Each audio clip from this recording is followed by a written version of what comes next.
Disclaimer: This channel does not promote or encourage any illegal activities. All content is strictly for educational and awareness purposes only. नमस्कार दोस्तों, हर second दुनिया भर में लगभग 100 से ज़्यादा सोशल मीडिया अकाउंट्स हैक होते हैं और सबसे ज़्यादा शॉक करने वाली बात यह है कि अकाउंट हैक करने के लिए हैकर्स को हमेशा कोई कोडिंग या फिर किसी डेंजरस टूल्स की ज़रूरत नहीं पड़ती है। बस एक फ़ोन कॉल या फिर एक फेक मैसेज के द्वारा भी आपका पूरा अकाउंट उनके कंट्रोल में आ जाता है। तो दोस्तों, मेरा नाम है वेनम और स्वागत है आपका इस कोर्स में, जहां हम स्टेप बाय स्टेप समझेंगे कि कैसे हैकर्स काम करते हैं और कैसे आप उनसे सेफ रह सकते हैं, यानी कि बच सकते हैं। तो दोस्तों, वीडियो शुरू करने से पहले मैं आपको बताना चाहता हूं कि हमारे चैनल पर एथिकल हैकिंग से रिलेटेड और भी वीडियोस डाली हुई है, जिन्हें आप जाके चेक कर सकते हो। और दोस्तों, इस वीडियो को बनाने में मुझे बहुत ही ज्यादा मेहनत लगी है, तो वीडियो को लाइक जरूर करिएगा और चैनल को सब्सक्राइब जरूर कर देना, ताकि मैं आगे भी एथिकल हैकिंग से रिलेटेड कंटेंट आपके लिए ला सकूँ। तो चलिए फिर बिना किसी देरी किए हम वीडियो को स्टार्ट करते हैं। तो चलिए अब अपन कोर्स का ओवरव्यू देख लेते हैं कि इस कोर्स में अपन क्या क्या सीखने वाले हैं। तो अपन सबसे पहले सीखने वाले हैं कि introduction to social media hacking and security, यानी कि अपन सबसे पहले इस टॉपिक का यानी कि इस कोर्स का अच्छे से इंट्रोडक्शन ले लेंगे। देन फिर हमारा सेकंड टॉपिक आता है जो कि ये सोशल इंजीनियरिंग, और जैसा कि यहाँ पर आपको ब्रैकेट में दिख रहा है कि यहाँ पर लिखा हुआ है ह्यूमन हैकिंग। यहाँ हैकर्स टेक्नोलॉजी से ज़्यादा इंसान के दिमाग को टारगेट करते हैं। मतलब कि तुम ऐसा समझो कि इसमें जो टारगेट रहता है उसको इतना ज़्यादा मैनिपुलेट किया जाता है कि वो खुद ब खुद अपने आप शिकारी की जाल में फंस जाता है। और जो नंबर थर्ड है वो है फिशिंग अटैक। अब इस अटैक के बारे में तो सबको पता ही होगा, अब इसके बारे में ज़्यादा बात करते नहीं है, आगे देख लेंगे। देन हमारा फोर्थ नंबर का आता है कि password cracking and data leaks. इसमें हम देखेंगे कि कैसे एक हैकर ब्रूट फोर्स अटैक या फिर डिक्शनरी अटैक के माध्यम से किसी भी सोशल मीडिया अकाउंट्स के पासवर्ड को क्रैक कर लेता है, और क्या ऐसा सच में पॉसिबल है। तो इसे मैं आपको एकदम प्रैक्टिकली करके समझाऊंगा ताकि आपके दिमाग में ये बात अच्छे से बैठ जाए। एंड देन हमारा नंबर 5 आता है जो कि है की लॉगर्स एंड स्पाईवेयर अवेयरनेस। तो इसके बारे में भी आपको वैसे तो पता होगा ही कि की लॉगर जो है एक मलिशियस सॉफ्टवेयर होता है ना, जिससे क्या होता है कि जो कीबोर्ड जो रहता है उसकी हर प्रेस को रिकॉर्ड किया जाता है, यानी कि कीबोर्ड में क्या टाइप हो रहा है वो उन सभी कीज़ को रिकॉर्ड करता है। तो इससे जो हैकर रहता है ना उसको पता चल जाता है पासवर्ड क्या होता है। इस पर भी आगे हम डिस्कशन करेंगे और इसको भी समझेंगे कैसे होता है।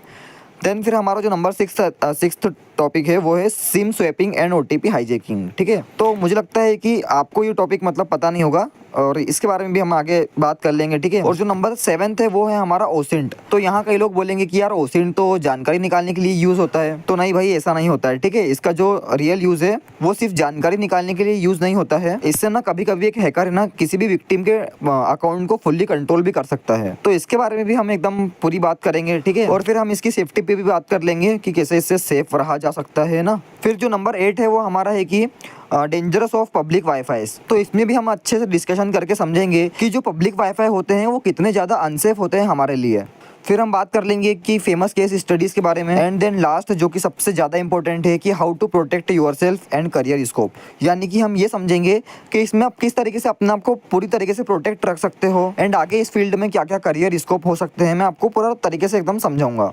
तो चलिए फ्रेंड्स, अब अपन अपने पहले टॉपिक की ओर बढ़ते हैं और introduction to social media hacking and security के बारे में समझते हैं। सो देखो फ्रेंड्स, यहाँ जो ये पैराग्राफ आने वाले हैं इनको आप खुद पढ़ लेना, अदरवाइज मैंने अगर इसे पढ़ना चालू किया तो वीडियो कुछ ज़्यादा ही लंबी हो जाएगी। सो हमारा फर्स्ट टॉपिक है कि introduction to social media hacking and security. So सबसे पहले ये समझना ज़्यादा ज़रूरी है कि हैकिंग का मतलब सिर्फ इलीगल एक्टिविटी नहीं होता है। ठीक है, हैकिंग दो तरह की होती है, ये सबको पता है। एक होती है ब्लैक हैट जो कि इलीगल होती है, जिसमें अकाउंट को हैक करके उनका मिसयूज़ किया जाता है। लेकिन हम तो एथिकल हैकर हैं, हमें क्या करना है, हमें यही सेम टेक्निक अपना के लोगों को अवेयर करना है। जैसा कि आपने साइबर सेल्स को देखा होगा, वो भी हैकिंग करते हैं लेकिन वो इसका मिसयूज़ नहीं करते। वो यही सेम टेक्निक अपना के जो क्रिमिनल्स रहते हैं या फिर जो चोर रहते हैं उनको पकड़ते हैं, क्योंकि सबसे ज्यादा जो लोगों के डिटेल्स रहती है वो उनके सोशल मीडिया अकाउंट्स में रहती है। तो इसलिए जो साइबर सेल रहते हैं उन्हें एथिकल हैकर कहा जाता है। और हाँ फ्रेंड्स, एक बात और है कि आज के टाइम पे जो सोशल मीडिया अकाउंट्स है वो एक तरीके की आइडेंटिटी ही बन चुका है। ठीक है, अगर मान लो आपका कोई अकाउंट हैक कर ले तो वो आपके दोस्तों के साथ भी स्कैम कर सकता है। ठीक है, आपकी प्राइवेट फोटोज लीक कर सकता है या फिर आपके साथ भी फाइनेंशियल फ्रॉड कर सकता है। ठीक है, इसलिए जो साइबर सिक्योरिटी ऑफिसर्स की नीड है वो बहुत ज़्यादा है। सो हमारा जो लास्ट टॉपिक होने वाला है इस कोर्स का, उसमें हम यही जानने वाले हैं कि कैसे आप साइबर सिक्योरिटी फील्ड में जा सकते हैं। सो फ्रेंड्स, ये था हमारा पहला टॉपिक। अब आगे आगे हम बढ़ते आएंगे। और हाँ फ्रेंड्स, याद रखना कि यहाँ से अब हम थोड़ा प्रैक्टिकली भी इसे सीखने की कोशिश करेंगे। सो वीडियो को एकदम ध्यान से देखना। सो दोस्तों, हमारा सेकंड टॉपिक है सोशल इंजीनियरिंग, और ये बहुत ही ज़्यादा मस्ट इंपॉर्टेंट टॉपिक है, तो इसे एकदम ध्यान से देखना। सो ये सबसे ज़्यादा कॉमन और पावरफुल अटैक होता है। ठीक है, यहाँ क्या होता है कि जो हैकर्स रहते हैं वो टेक्नोलॉजी से ज़्यादा इंसान के दिमाग को टारगेट करते हैं। फॉर एग्जांपल कोई कॉल करके बोलेगा कि मैं बैंक से बोल रहा हूँ, आपके अकाउंट में फ्रॉड हो रहा है, ठीक है, जल्दी जल्दी ओटीपी बता दो।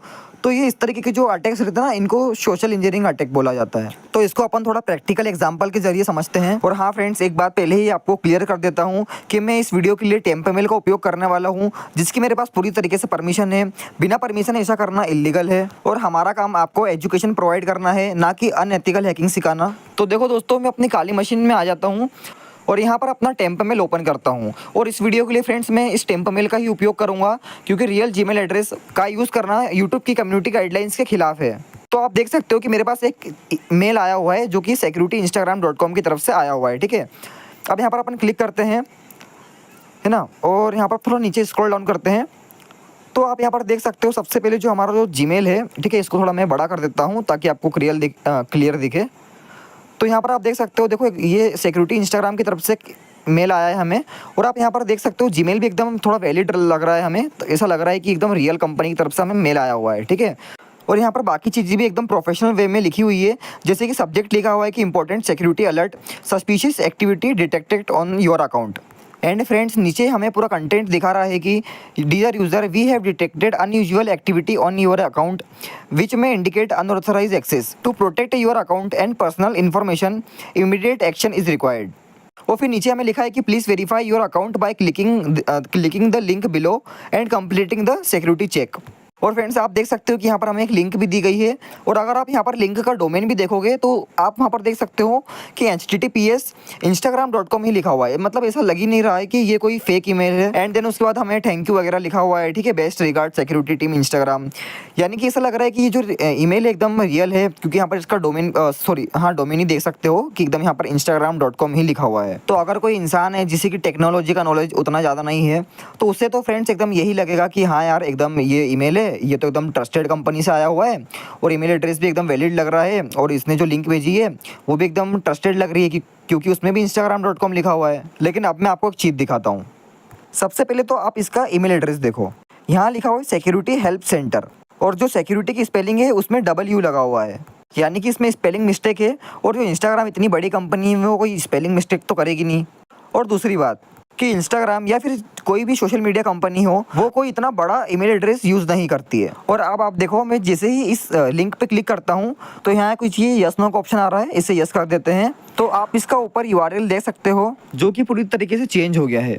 लेकिन फ्रेंड्स, अगर इस लिंक को हम अपने मोबाइल में ओपन करेंगे तो मोबाइल की स्क्रीन छोटी होने के कारण ये लिंक सही से दिखेगी नहीं, और हम ये लिंकों को देखना ही पहली बात तो भूल जाएंगे कि ये instagram.com की है या फिर नहीं। और सीधा हम इसमें अपने क्रेडेंशियल्स डाल देंगे, और जैसे ही हम अपने क्रेडेंशियल्स डालेंगे तो वो एक अटैकर के पास चले जाएंगे, जो कि आप स्क्रीन पर देख भी सकते हो। और हाँ फ्रेंड्स, घबराने की कोई बात नहीं है, ये सिर्फ एक डेमो था जिससे मैं आपको सिर्फ समझाना चाहता था। आगे जो हमारा नेक्स्ट टॉपिक होने वाला है उसमें मैं आपको इसे प्रैक्टिकली करके समझाऊंगा। तो चलिए फ्रेंड्स, अब मैं आपको सोशल इंजीनियरिंग की कुछ और मेथड्स बताता हूँ, देन फिर इसे हम प्रैक्टिकली करके भी समझेंगे। तो फ्रेंड्स, एग्जांपल के लिए मान लो कि ये आप हो और आप एक दिन मस्त किताबें पढ़ रहे हो, और एक दिन फिर आपको आपके एक दोस्त का कॉल आता है। अब यहाँ पर ये जो हैकर है, ये मान लीजिए कि आपका दोस्त है, और आपका दोस्त आपको एक दिन वीडियो कॉल करता है, ठीक है। और वीडियो कॉल करने के बाद आपसे कुछ देर हंसी मजाक की बातें करता है और इधर उधर की बातें करता है। देन फिर आपको बोल देता है कि यार मुझे तेरी स्क्रीन शेयर कर, तेरे को एक चीज़ दिखाता हूँ। और आपका दोस्त रहता है तो आप उसको स्क्रीन शेयर कर देते हो, है ना। आपको पता होगा एक व्हाट्सअप पे वीडियो कॉल के बाद एक ऑप्शन आता है स्क्रीन शेयर का, तो वहाँ से जब आप अपने किसी भी दोस्त या फैमिली मेम्बर को स्क्रीन शेयर कर सकते हो। तो ऐसी स्क्रीन शेयर आपने आपके दोस्तों को कर दी, और मान लो आपका जो दोस्त है वो एक हैकर है, यानी कि उसको बहुत ज़्यादा टेक्नोलॉजी का नॉलेज है। तो वो पता है क्या करेगा, अपने ब्राउज़र में कोई भी सोशल मीडिया वेबसाइट खोल लेगा और वहाँ पर लॉगिन करने के लिए आपके अकाउंट का यूज़र नेम डालेगा। लेकिन जब पासवर्ड डालने की बारी आएगी तो वो फॉरगेट पासवर्ड पे क्लिक करके OTP भेज देगा। अब आपका अकाउंट है तो ऑब्वियस सी बात है कि OTP जो है वो आपके नंबर पे ही आएगा। और जैसे ही OTP आता है तो आपने तो आपकी स्क्रीन शेयर करके रखी थी, तो शेयर हुई स्क्रीन पे जो आपका दोस्त है उसको OTP दिख जाता है, और वो OTP डाल के आपका अकाउंट लॉगिन कर लेता है। सो फ्रेंड्स, ये एक बहुत बेसिक तरीका है जो आज के टाइम पर हैकर्स यूज़ करते हैं आपको फिशिंग के जाल में फंसाने के लिए।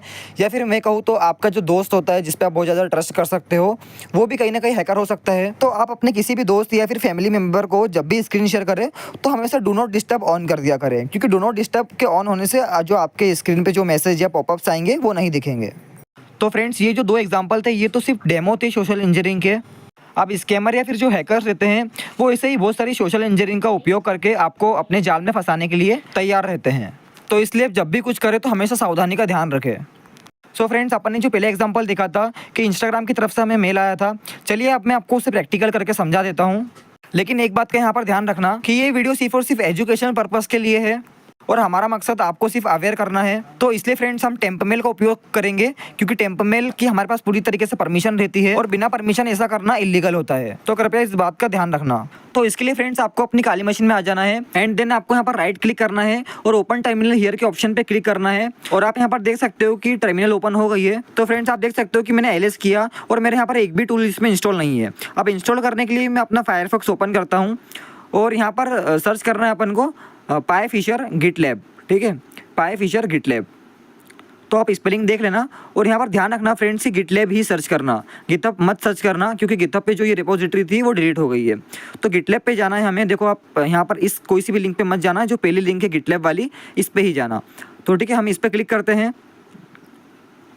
और थोड़ा वेट करते हैं जब तक ये पूरा पेज लोडिंग ले रहा है।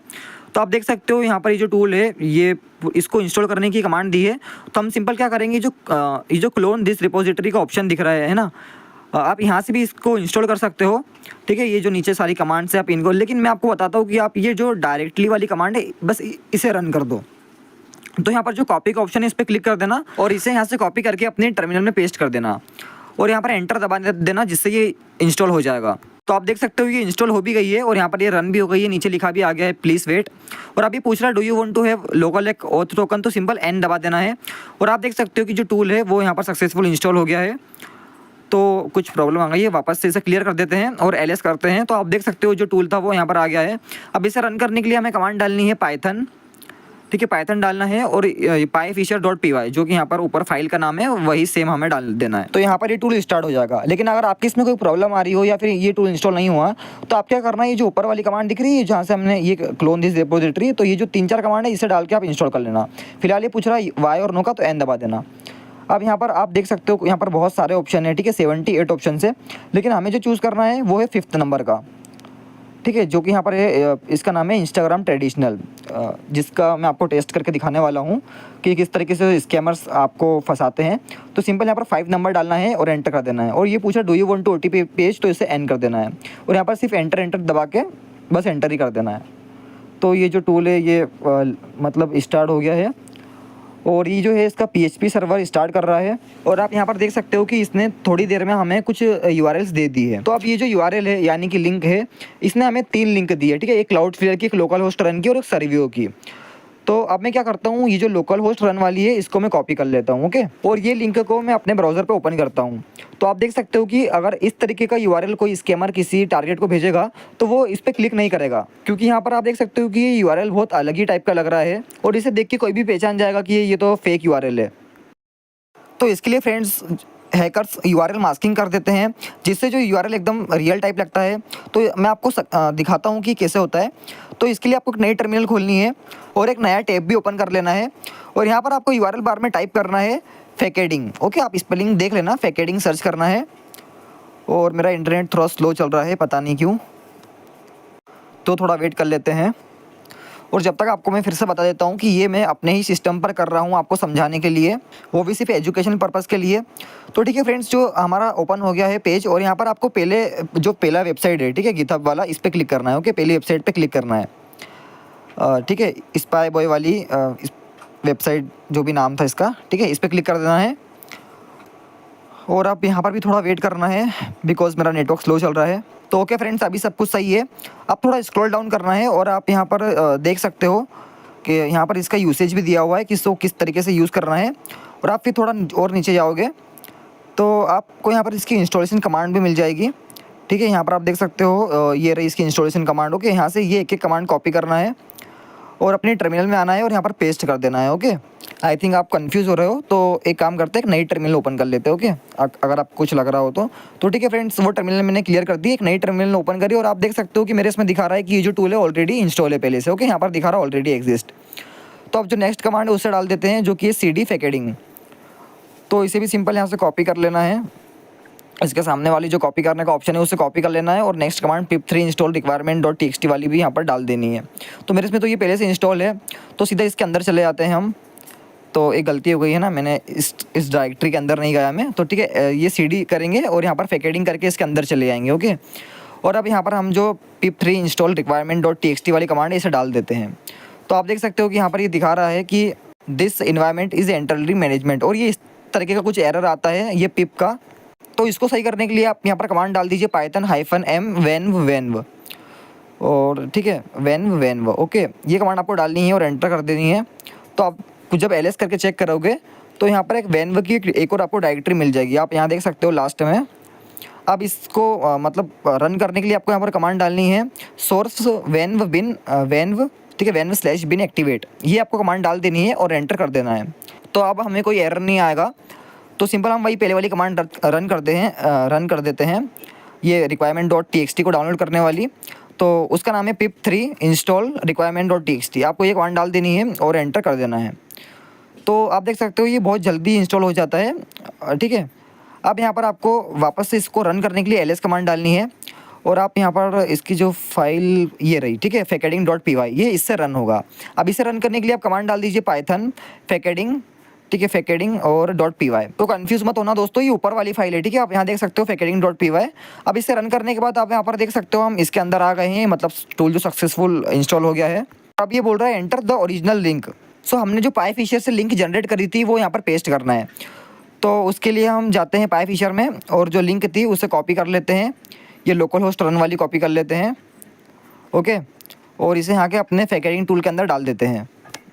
तो कुछ एरर आ गया है तो वापस से डालते हैं, फिर से एरर आ गया है, ठीक है कोई बात नहीं, इससे हम कंट्रोल-C से बंद कर देते हैं और अब वापस से इसे रन करते हैं, ठीक है। अब वापस से वही वाली कमांड डाल देते हैं, ओ सॉरी लिंक डाल देते हैं, फिर भी एरर आ रहा है, पता नहीं क्यों आ रहा है ये। आई थिंक एक काम करते हैं, हम PyFisher में जाते हैं और यहाँ पर ये जो सर्वियो वाली कमांड है, ओ सॉरी सर्वियो वाली जो लिंक है इसे डाल के देखते हैं एक बार, हो सकता है ये काम करे। तो सर्वियो वाली जो लिंक है इससे यहाँ पर ठीक है हो गया। अब यहाँ पर ये नेक्स्ट ऑप्शन आ रहा है कि एंटर योर कस्टम डोमेन, यानी कि जो URL मास्क होगा उसमें जो URL दिखेगा वो क्या होगा। तो हम यहाँ पर डाल देते हैं instagram.com, क्योंकि हमें इसको इसी की तरह बनाना है, तो instagram.com डाल देते हैं। अब यहाँ पर ये बोल रहा है कि एंटर फिशिंग कीवर्ड्स। सो हम यहाँ पर लॉगिन डाल देते हैं और अब ये प्रोसेसिंग कर रहा है, यानी URL मास्किंग स्टार्ट कर रहा है। अब थोड़ा वेट करते हैं। सो आप देख सकते हो कि जो पहली लिंक बनने वाली थी वो तो पता नहीं मतलब किसी कारण से नहीं बनी, ठीक है थोड़ा वेट करते हैं। और आप देख सकते हो ये हमें 2-3 URL दे देगा बना के, और अगर आप इसके डोमेन पर नज़र डालोगे तो एकदम ये हमें लेगिट लग रहा है, यानी कि एकदम रियल टाइप लग रहा है। तो इसी तरीके से URL मास्किंग होती है। अब मैं आपको इसे अपने एक न्यू टैब में ओपन करके दिखा देता हूँ। तो आप देख सकते हो जो पेज है वो सक्सेसफुल ओपन हो गया है। अब यहाँ पर जो टारगेट यानी विक्टिम है वो जिस क्रेडेंशियल्स डालता है तो वो किसी भी अटैकर के पास चले जाते हैं जिसने ये लिंक को होस्ट किया है। जैसे एग्जांपल के लिए यहाँ पर मैं डाल देता हूँ वेनम, और वेनम डाल देता हूँ पासवर्ड भी, और लॉगिन करके चेक करता हूँ। तो यहाँ पर नोट नाउ कर देते हैं, और आप देख सकते हो ये एकदम रियल वेबसाइट पे हमें रीडायरेक्ट भी कर देगा। लेकिन जब हम अपने PyFisher के अंदर जाते हैं तो थोड़ा नीचे स्क्रॉल डाउन करने के बाद आप यहाँ पर देख सकते हो जो यूज़र नेम एंड पासवर्ड है वो यहाँ पर आ जाते हैं। तो आई होप फ्रेंड्स आपको सब कुछ समझ में आ गया होगा। आपने ये देखा कि किस तरीके से स्कैमर्स आपको बहुत ही आसानी से बेवकूफ़ बना लेता है। और आपके मन में कहीं ना कहीं सवाल आ रहा होगा कि वो जो ईमेल आपने शुरू में दिखाया था वो कैसे बनाया और वो कैसे आया। तो दोस्तों उस मेथड को बोलते हैं मेल स्पूफिंग। तो दोस्तों मेल स्पूफिंग में क्या होता है कि जो रियल कंपनीज के ईमेल होते हैं उनसे ही टारगेट को मेल किया जाता है, लेकिन वो कोई कंपनी की तरफ से नहीं होता है, वो किसी हैकर या अटैकर की तरफ से होता है। तो दोस्तों इस मेथड को मैं आपको यहाँ यूट्यूब पे नहीं दिखा सकता, बिकॉज ये यूट्यूब की कम्युनिटी गाइडलाइंस के खिलाफ है, और हम यूट्यूब की कम्युनिटी गाइडलाइंस का पूरी तरह से पालन करते हैं। तो चलिए फ्रेंड्स अब मैं आपको इसके कुछ मिटिगेशंस बता देता हूँ जिनकी मदद से आप इस तरीके के अटैक्स से सेफ रह सकते हैं। देन फिर हम अपने अगले टॉपिक की ओर बढ़ेंगे। So friends mitigations and security में हमारा सबसे पहला पॉइंट है कि never click links from suspicious emails. अब इसका मतलब समझो कि अगर मान लो आपको कोई भी ईमेल आती है, ठीक एकदम फर्जी ईमेल आते हैं, और कभी कभार उसमें से लिखा होता है कि आप इस लिंक पे क्लिक करो नहीं तो 24 घंटे में आपका अकाउंट डिलीट हो जाएगा। तो ऐसी जो फेक ईमेल रहते हैं ना, इन पे कभी भरोसा करके इनकी जो लिंक्स है इन पे क्लिक करना ही नहीं चाहिए पहली बात तो। और अगर बाई चांस कभी क्लिक करो भी तो वहाँ पर अपने जो क्रेडेंशियल्स है वो मत डालना कभी, और हमेशा जो URL बार आता है उसमें उसका URL हमेशा देखना, क्योंकि कितना ही बड़ा हैकर हो वो एकदम सेम URL कॉपी नहीं कर सकता, उसमें एक ना एक तो ग्रामर मिस्टेक होगी ही होगी।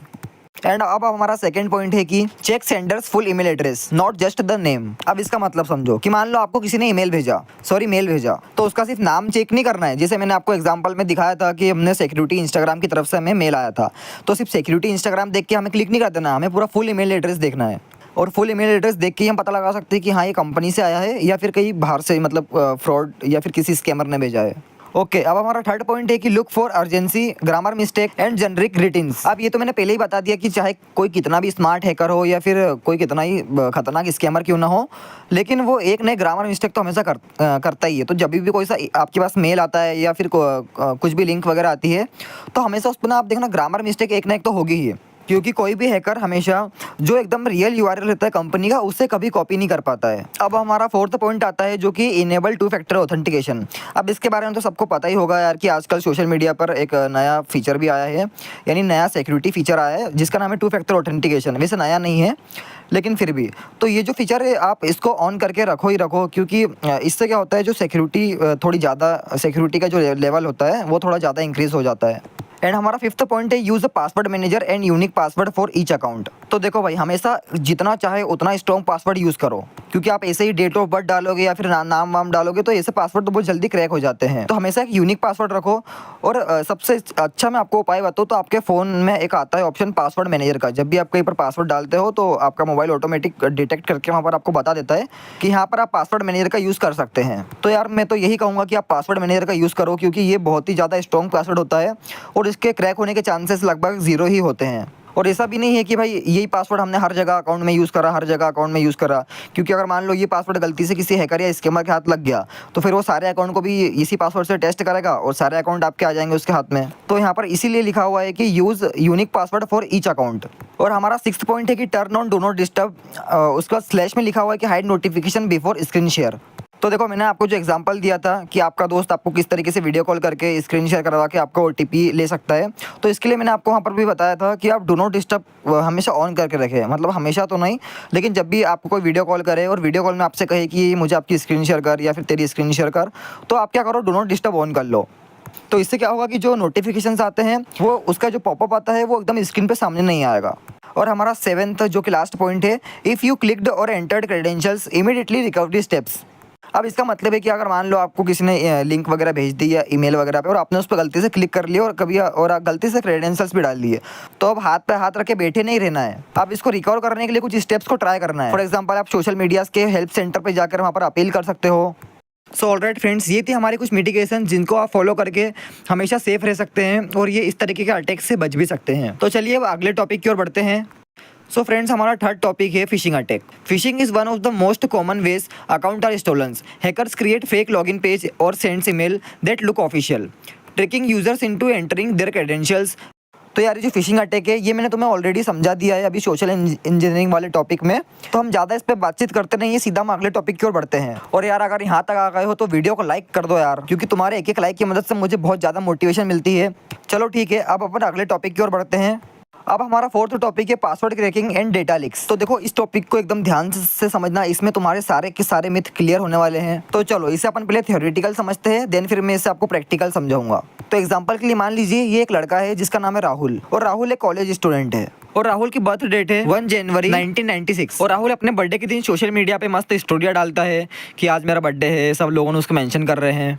अब थोड़े ही दिन बाद मान लो उसके पापा का बर्थडे आया और उसके पापा का नाम है रोहन, और उसने मस्त स्टोरिया लगाई कि हैप्पी बर्थडे पापा। अब मान लो 2 महीने बाद उसकी मम्मी का बर्थडे आया और उसकी मम्मी का नाम है मीनल, तो उसने अपनी मम्मी के लिए भी स्टोरिया लगाई कि हैप्पी बर्थडे मम्मी। और ये सब मस्त वो अपने सोशल मीडिया पे डाल रहा था पब्लिक अकाउंट पे, और यही सब चीजें उसका एक दोस्त रिकॉर्ड कर रहा था अपने मोबाइल में।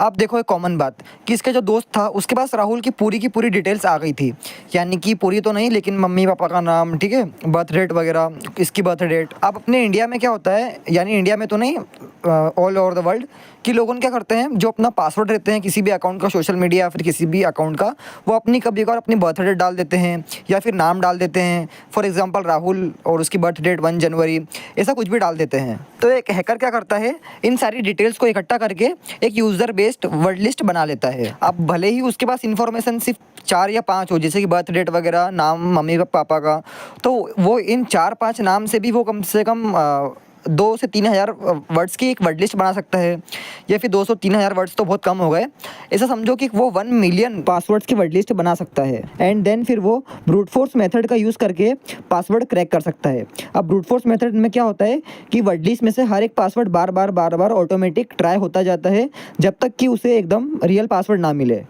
सो आई होप कि आप इसे थ्योरेटिकली समझ गए होंगे। So let's move on to the practical. So alright friends, अपनी काली मशीन में आने के बाद डेस्कटॉप पे राइट क्लिक करके टर्मिनल ओपन टर्मिनल हियर पे क्लिक करना है। और यहाँ पर अब क्या करेंगे हम, इसका साइज़ थोड़ा इंक्रीज कर देता हूँ, ठीक है। अब क्या करना है, आपको अपना ब्राउज़र खोलना है और यहाँ पर न्यू टैब में आपको सर्च करना है कप गिथब, ठीक है। स्पेलिंग आप देख लीजिए, CUPP गिथब। और मेरा इंटरनेट पता नहीं थोड़ा स्लो चल रहा है आज, पता नहीं क्यों। अब यहाँ पर ये जो पहली वेबसाइट आपको दिख रही है मैब्यूज कप वाली, इस पर ही हमें जाना है। तो सिंपल आप इस पर क्लिक कर दीजिए और आपके सामने फिर कुछ इस तरीके का इंटरफेस आ जाएगा। अब इसके बारे में आप स्क्रॉल डाउन करके यहाँ पर नीचे पढ़ सकते हो कि ये जो टूल है कैसे काम करता है, ठीक है। इसको कैसे स्टार्ट करना है, लेकिन फिलहाल तो मैं आपको इसको यूज़ करके दिखाऊंगा। तो कुछ नहीं करना है, हमें ऊपर यहाँ पर कोड के बटन पे क्लिक करना है और इसका URL कॉपी करना है और यहाँ पर आपको कमांड लिखनी है git clone और इस लिंक को पेस्ट कर देना है। तो अब आप देख सकते हो कि जो टूल था वो यहाँ पर क्लोन होना स्टार्ट हो गया है। तो फ्रेंड थोड़ा इंटरनेट स्पीड की इशू है मेरे ज़रा, ठीक है, कोई बात नहीं, ये हो गया इंस्टॉल। अब क्या करेंगे, हम यहाँ पर LS करेंगे और आप देख सकते हो ये एक कप का फोल्डर है। अब इसके अंदर जाने के लिए आप कमांड डाल दिए CD कप, तो आप इस डायरेक्टरी के अंदर चले जाओगे, ठीक है। आप देख सकते हो हम इसके अंदर आ गए हैं। अब LS डालना है और आप यहाँ पर देखो कि इसे रन कैसे करना है। ये जो रन है ये cup.py की मदद से रन होगा। तो इसे रन करने के लिए आप सिंपल कमांड डाल दीजिए पाइथन और यहाँ पर आप cup.py जो ऊपर वाली फाइल है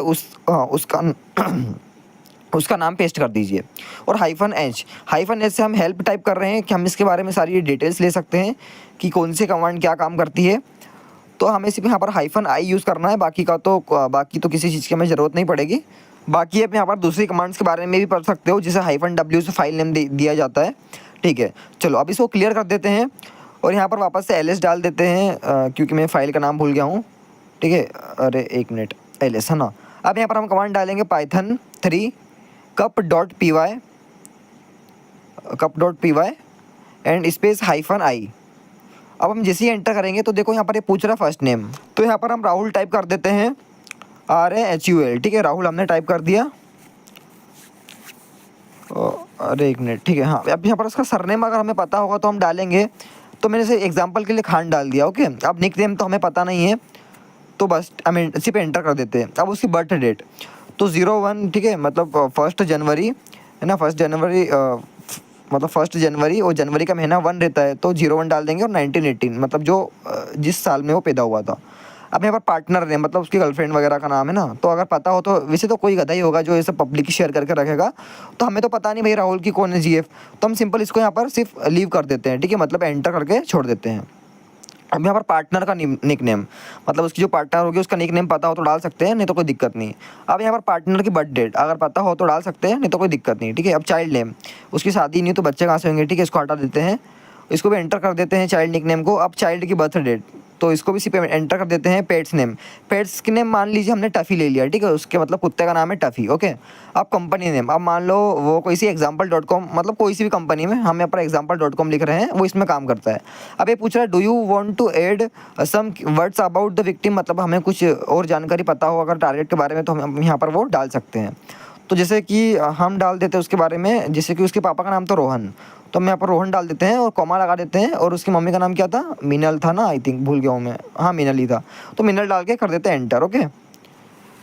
अब यहाँ पर इसके बाद जो आपसे पूछेगा सिर्फ आपको वाई करते जाना है और कुछ भी नहीं करना है, ठीक है। तो एंटर कर देते हैं और यहाँ पे ये पूछ रहा है do you want to, simple इसको वाई कर देते हैं, ठीक है। ये भी पूछ रहा है डू यू वांट टू, तो इसको भी वाई कर दो, ठीक है, कुछ ज़्यादा पढ़ने की ज़रूरत नहीं है, इसको भी वाई कर दो और इसको भी वाई कर दो, ठीक है। अब यहाँ पर आप देख सकते हो ऊपर यहाँ पर rahul.txt लिखा रहा है और एक हमारे सामने एक वर्ड लिस्ट फाइल जो है वो बन के आ रही है ना। तो अब अपन थोड़ी देर वेट कर लेते हैं। तो दोस्तों मेरे पास इतना ज़्यादा टाइम नहीं है कि मैं वर्ड लिस्ट बनने का पूरा वेट करूँ, तो मैं सिंपल इसको 1-2 मिनट चलाता हूँ और इसको कंट्रोल-C से बंद कर देता हूँ एंड देन टर्मिनल क्लियर करते हैं। और जैसे ही LS करते हैं तो यहाँ पर आप देख सकते हो एक नई फाइल हमारे पास आ गई है, मतलब TXT फाइल जिसका नाम है rahul.txt, ठीक है।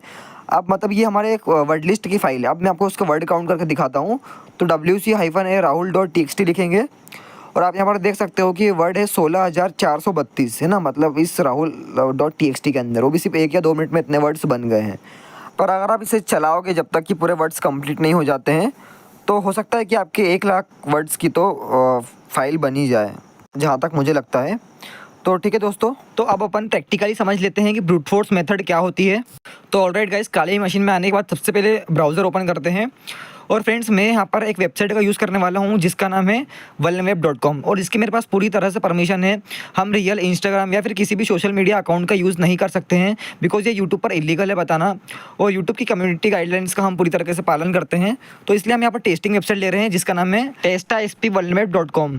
तो आप देख सकते हो ये इस वेबसाइट है जो कि एकदम हमें थोड़ा फील देगी सोशल मीडिया की तरह। तो यहाँ पर देखो रजिस्टर का ऑप्शन है, मतलब हम नया अकाउंट बनाते हैं। तो यहाँ पर यूज़र नेम कुछ भी डाल देते हैं, ठीक है, मतलब एक अकाउंट बनाना है। तो यहाँ पर यूज़र नेम मैंने डाल दिया वेनम, ठीक है, वेनम यूज़र नेम डाल दिया मैंने। तो एक काम करते हैं, वेनम आर लिख लेते हैं, ठीक है, venom or user name, okay, क्योंकि वेनम तो और किसी ने भी हो सकता है लिया हो, तो वेनम आर लिख लिया। अब यहाँ पर रियल नेम में भी कुछ भी डाल देते हैं। अब एग्जांपल के लिए यहाँ पर भी हम वेनम डाल देते हैं, ओके। अब ईमेल डालना है, तो ईमेल भी हम अपने हिसाब से कुछ भी डाल सकते हैं, कोई रियल ईमेल डालने की ज़रूरत नहीं है। सिर्फ ऐसा समझो कि हम एक अकाउंट बना रहे हैं, ओके, मतलब नया अकाउंट रजिस्टर कर रहे हैं। तो यहाँ पर एक venom123@gmail.com डाल दिया, और पासवर्ड में भी कुछ भी डाल दिया मैंने, ओके। अब यहाँ पर रजिस्टर मी पे क्लिक कर देते हैं। तो देखो अपना अकाउंट बन गया है। अब यहाँ पर लॉगिन करने का बोल रहा है, तो चलो लॉगिन करके आपको दिखा देता हूँ फटाफट से मैं। तो वेनम डाला और -r डाला, और मेरा जो पासवर्ड था इसका वो यहाँ पर डाल दिया है, ओके। अब लॉगिन पे क्लिक किया तो आप देख सकते हो सक्सेसफुल यहाँ पर लॉगिन हो गया है। ऊपर लॉगआउट वेनम का भी ऑप्शन आ रहा है, मतलब हम लॉगिन है इसके अंदर। यहाँ पर देखो थ्रेड 5 दिखा रहा है, पोस्ट 2, मतलब ठीक है, ये इस तरीके का हमें दिखा रहा है, यानी कि हम इसके अंदर लॉगिन है। अब क्या करेंगे, हम मान लो कि मुझे इसका पासवर्ड अगर इसका पासवर्ड अगर मैं भूल गया हूँ और मुझे इसका पासवर्ड क्रैक करके पता करना है कि मेरे अकाउंट का पासवर्ड क्या था, तो इसके लिए हम क्या करेंगे, हम इसके लिए बर्बसूट का यूज़ करेंगे, ओके, बर्बसूट का। तो इसको मैंने मिनिमाइज़ कर देता हूँ, और यहाँ पर हम सर्च करेंगे बर्बसूट, ओके। अब यहाँ पर इसको ओपन कर लेते हैं। अब ये ओपन होगा तो आपके इसमें कुछ भी पूछेगा तो आप एक्सेप्ट कर देना, यस कर देना, और यहाँ पर स्टार्ट का ऑप्शन आएगा, तो बस स्टार्ट बब पे क्लिक कर देना, और इसको मैं फुल स्क्रीन पे कर देता हूँ, ओके। अब यहाँ पर थोड़ा सा वेट टाइम लगेगा, अगर आप पहली बार इसे ऑन करोगे तो आपको सिर्फ थोड़ा सा टाइम लगेगा, ओके। अब यहाँ पर हमें जाना है प्रॉक्सी के ऑप्शन में, और अब देखो क्या होता है कि आपको इसके लिए CA सर्टिफिकेट लगता है, लेकिन मैं आपको एक तरीका बताऊँगा जिसके बिना भी आप यहाँ पर सब कुछ कर पाओगे, ओके। तो यार इसको मुझे थोड़ा बड़ा करना है, 1 मिनट देखते हैं ये इसका साइज़ इंक्रीज़ होगा या नहीं। नहीं यार, यहाँ तो ऑप्शन नहीं आ रहा है, चलो छोड़ो, ठीक है, हम ऐसे ही समझ लेंगे। आई होप कि आपको पूरा क्लियर दिख रहा है, ओके। प्रॉक्सी के ऑप्शन में आना है, यहाँ पर ओपन कर लेना है। तो ये जो है हमें बर्बसूट का ही एक डिफ़ॉल्ट ब्राउज़र मिल जाता है, ओके। अब यहाँ पर हम क्या करेंगे, हमारी जो वेबसाइट थी vulnerweb.com, इसका URL कॉपी कर लेते हैं ना, OCP .com तक ही करना है, ओके, क्योंकि अगर आप इसके बात करोगे तो वो लॉगिन नहीं हो जाएगा। अब इसको यहाँ पर हम जैसे ही ओपन करेंगे तो आप यहाँ पर देख सकते हो हमें ऑप्शन आ रहे हैं लॉगिन इन रजिस्टर के। तो अब हम लॉगिन पे क्लिक करते हैं और यहाँ पर अपना यूज़र नेम डाल देते हैं जो हमने अकाउंट बनाया था वेनम, ओके, और पासवर्ड डाल देते हैं, है ना, और लॉगिन पे क्लिक करते हैं। तो देखो यहाँ पर दिखा रहा है इनवैलिड लॉगिन, है ना। तो ठीक है फ्रेंड्स, अब क्या करेंगे, हम वापस जाएंगे यहाँ पर बर्बसूट में, और यहाँ पर इसका इंटरसेप्ट ऑन कर लेते हैं, और यहाँ पर हम वापस आएंगे और यहाँ पर यूज़र नेम डाल देते हैं वही वाला वेनम, ओके, वेनम और वेनम आर डाल दिया। यहाँ पर पासवर्ड में आप कुछ भी डाल देते हैं ना, कुछ भी गलत डाल देते हैं, क्योंकि हमें वैसे भी हम इसको यहाँ पर ब्रूट फोर्स की मदद से क्रैक करने वाले। तो जिससे आप लॉगिन करोगे ना तो ये आप ऑटोमेटिक बर्बसूट के अंदर पहुँच जाओगे, और यहाँ पर आपकी रिक्वेस्ट कैप्चर हो जाएगी। अब क्या करना है, आपको यहाँ पर इतने एरिया में कहीं भी आप कर सकते हो, ठीक है, इतने एरिया में कुछ नहीं, आपको सिर्फ राइट क्लिक करना है, और यहाँ पर आपको एक ऑप्शन दिखेगा सेंड टू इंट्रूडर पे, है ना, इस पर क्लिक कर देना है, ओके। और आप ऊपर इंट्रूडर में चले जाए, और आप यहाँ पर देख सकते हो हमें यहाँ पर पूरी रिक्वेस्ट हमारे पास आ गई है। अब क्या करना है आपको, ये देखो मेरा यूज़र नेम है वेनम आर, है ना।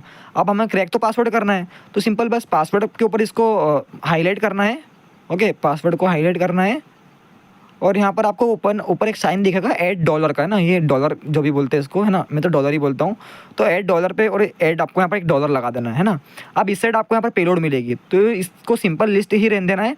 अब यहाँ पर आपको दिख रहा है ऐड करने का ऑप्शन। अब यहाँ पर क्या, हमें एक वर्ड लिस्ट ऐड करनी है, मतलब एक पासवर्ड की वर्ड लिस्ट, है ना। जैसे कि हमने यहाँ पर एक पासवर्ड की वर्ड लिस्ट बनाई थी, कहाँ थी वो, 1 मिनट मुझे ओपन कर लेने दो, ओपन टर्मिनल हियर कर लेते हैं, LS करते हैं, 1 मिनट, LS, है ना, और कप के अंदर थी शायद से, हाँ कप के अंदर थी, LS कर लेते हैं। तो देखो यहाँ पर ये जो rahul.txt दिख रही है ना, हम इसको भी ऐड कर सकते हैं। तो इसको मैं ओपन करता हूँ, 1 मिनट, rahul.txt। तो आप ये देख सकते हो यहाँ इसके अंदर ये इतने सारे देखो कंबाइंड पासवर्ड उसने बना के दिए थे हमें ना।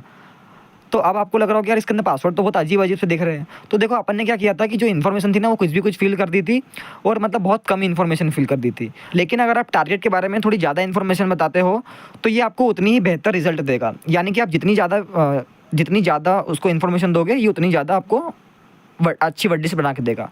आप क्या करते हैं, हम यहाँ पर कुछ भी पासवर्ड वगैरह ऐड कर देते हैं ना। अब इतनी बड़ी वर्ड लिस्ट तो ऐड नहीं कर सकते, तो कुछ भी पासवर्ड टाइप कर देते हैं, है ना। और एक लास्ट में एक रियल पासवर्ड डाल देंगे। तो एक यहाँ पर वेनम डाल देते हैं, है ना, वेनम 345, ओके। और ये इसका रियल पासवर्ड है ना। और एक यहाँ पर कुछ भी डाल देते हैं ना, एक और पासवर्ड डाल देते हैं, देखते हैं कन्फ्यूज़ होता है कि नहीं। और भी कुछ टाइप कर देते हैं, ठीक है। मैं कुछ टाइप कर रहा हूँ ना कीबोर्ड में, ताकि आपको समझाने के लिए कि कैसे काम करता है ये। अब ठीक है, हो गया हमारा सारा। यहाँ पर आपको कुछ छेड़छाड़ नहीं करना है, सिंपल स्टार्ट अटैक पे क्लिक कर देना है। और ये कुछ पूछेगा, इसको सिंपल ओके कर देना है। अब आप देखो ये क्या कर रहा है, सारे के सारे पासवर्ड्स को टेस्ट कर रहा है उस वेबसाइट पे, है ना। और जैसे ही इसको रियल पासवर्ड मिलेगा तो ये हमें बता देगा। तो ये थोड़ी स्क्रीन छोटी दिख रही है, इसको मैं थोड़ा बड़ा कर लेता हूँ, 1 मिनट, ठीक है, इतना सही है, ओके। अब हम थोड़ा वेट करते हैं। तो ओके, इसने सारे के सारे पासवर्ड टेस्ट कर लिए हैं। अब यहाँ पर आप सबका स्टेटस को देखो, सब में 200 दिखा रहा है ना, यानी कि सबका 200 है। लेकिन बस एक जो है वेनम 345, इसके आखिरी में देखो दिखा रहा है सिर्फ ओनली 302, यानी कि यही इसका रियल पासवर्ड है, ओके। अब इसके पीछे की साइंस वो उसको समझने में टाइम वेस्ट मत करो, बस इतना समझो कि देखो सबके 200 है, लेकिन बस उसका ही 302 था। तो वो जो पासवर्ड था ना उसको हम एक बार टेस्ट कर लेते हैं, ओके। कहाँ गया वो, 1 मिनट, यहाँ था, है ना। देखो इसके आखिर 302 है, तो ये जो वेनम 345 है इसको हम एक बार टेस्ट कर लेते हैं ना। तो इसको मैं क्लोज़ कर देता हूँ और डिस्कार्ड, और इसको भी क्लोज़ कर देते हैं, ओके। अरे यार ठीक, अब टेस्ट करते। अरे यार एक दिक्कत हो गई है। एक काम करता है, हम ये वाले ब्राउज़र में आपको मैं टेस्ट करके दिखा देता हूँ। मतलब आप समझ तो गए ना यार कि किस तरीके से काम करता है। स्टेटस कोड जिसका भी 302 आए या फिर जिसका सबसे अलग आए वही उसका पासवर्ड होता है। तो यहाँ पर बस वेनम और आर डाल देते हैं, आर, और उस जो हमें पासवर्ड मिला था वहाँ पर वेनम 345 वो यहाँ पर डाल देते हैं ना। वेनम डालेंगे 345 और अब कर देते हैं लॉगिन पे क्लिक। तो देखो यहाँ पर सक्सेसफुल लॉगिन हो गया है ना। तो इस तरीके की मेथड को बोलते हैं ब्रूट फोर्स मेथड। लेकिन अब मेरी एक बात सुनो कि ये जो ब्रूट फोर्स मेथड है ये हम एकदम रियल सोशल मीडिया प्लेटफॉर्म पर भी करके देख सकते हैं खुद के अकाउंट पे। लेकिन देखो क्या होता है कि जो सोशल मीडिया अकाउंट है ना वो HTTPS का उपयोग करते हैं, और जो HTTPS है वो एकदम सेफ होती है, बल्कि HTTP जो है वो नॉट सिक्योर होती है। और क्या होता है कि जो HTTPS, जैसे कि मान लो फॉर एग्जांपल के लिए facebook.com, तो अगर आप इस पर ब्रूट फोर्स ट्राई करोगे ना तो इस पर क्या रहता है, इस पर लिमिटेशंस लगी हुई है कि अगर आपने ब्रूट फोर्स ट्राई किया और अगर आप 2 से ज़्यादा अगर आपने गलत पासवर्ड डाले तो ये तुरंत आपका IP ब्लॉक कर देता है, और ये जो ब्रूट फोर्स अटैक है यहाँ पर एकदम फेल हो जाता है। और देखो आपको एक और चीज़ बताता हूँ मैं कि आपको यूट्यूब पर इसी ढेरों वीडियो मिल जाएगी जो ये बताते हैं कि हम एक गिटहब पर टूल है जिसकी मदद से हम हर बार अपना IP एड्रेस चेंज कर सकते हैं और ये ब्रूट फोर्स मेथड ट्राई कर सकते हैं। तो देखो अगर आप आपका IP एड्रेस चेंज भी कर लोगे और हर बार अलग अलग IP एड्रेस से अगर आप रिक्वेस्ट भेजोगे वेबसाइट पर तो भी वो इतना स्लो अटैक होगा, क्योंकि देखो IP एड्रेस चेंज होने में कम से कम 3 सेकंड लगते हैं, है ना। ये बात बिल्कुल फेक है कि हर सेकंड में IP एड्रेस बदलता है, ये बिल्कुल झूठी बात है। कम से कम 3 सेकंड तो लगते हैं। और अगर आपको मान लो वर्ड लिस्ट अच्छी मिल गई और अगर आप ब्रूट फोर्स ट्राई भी कर रहे हो तो कितना टाइम लगेगा यार। आप ये तो सोचो कि एक अकाउंट का आपको पासवर्ड निकालने में आपको कम से कम महीना भर लग जाएगा अगर आप मेरी बात मानो तो। ये बिल्कुल पॉसिबल नहीं है ऐसा। और ये जो ऐसी यूट्यूब पे वीडियो पड़ी हुई है इनका कोई सेंस तो है नहीं, बस इन्हें ऐसी व्यूज़ लेने के लिए वीडियो बना के रखी है। तो दोस्तों अब मैंने आपको बता दिया है कि पासवर्ड क्रैकिंग का मिथ क्या है, और ये सिर्फ HTTP वेबसाइट पे होता है जो कि सिक्योर नहीं होती है। हालांकि HTTPS पर भी होता है, लेकिन अगर उसमें फायरवॉल्स लगे हैं या फिर लिमिटेशंस लगी हुई है जैसे IP ब्लॉक की, तो वो काम नहीं करता। तो इस टॉपिक का एक पार्ट और बचा है, तो फटाक से उसको समझते हैं फिर अपन अगले टॉपिक की ओर बढ़ेंगे। तो दोस्तों आप यहाँ ऊपर हेडिंग में देख सकते हो, यहाँ पर password cracking and data leaks लिखा है। तो इस डेटा लीक का मतलब क्या होता है मैं आपको समझाता हूँ।